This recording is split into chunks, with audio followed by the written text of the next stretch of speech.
Here's one of the unique things about renovating or doing large-scale renovations with additions. This is a very original part of this house. You can see that the ceilings are pretty low, and being someone who's barely 6 feet tall, maybe with my Jordans on, being able to touch the ceiling, the structural ceiling, before it's even finished is not normal. So how we're going to use this space and keep the value that's already here for the client, and really our clients like this space, is coming through here. This will be off the main kitchen. This is going to be a combination of a very large walk-in pantry and a laundry room. And so because they're very secondary spaces, it's okay that the ceiling height's a little bit lower in here. As we transition into the next space down this small corridor, those ceilings lift an additional foot.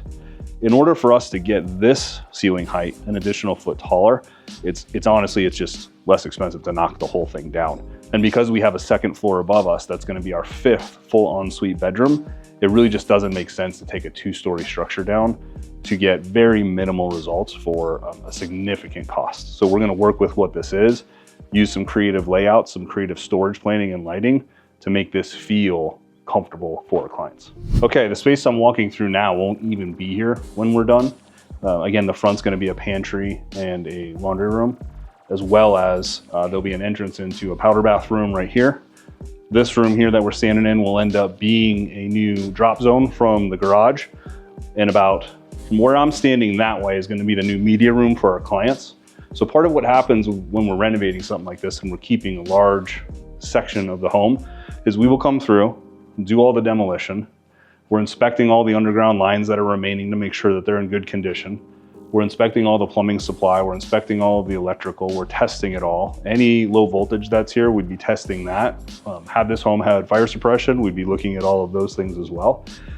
And so we'll frame up the new space, delete anything that's old, bad, or not usable, and then add in all of the new stuff tying into the existing house, the existing structure, the existing, heartbeat, if you will, of the house. So this space is generally good. It was added at some point after the original structure.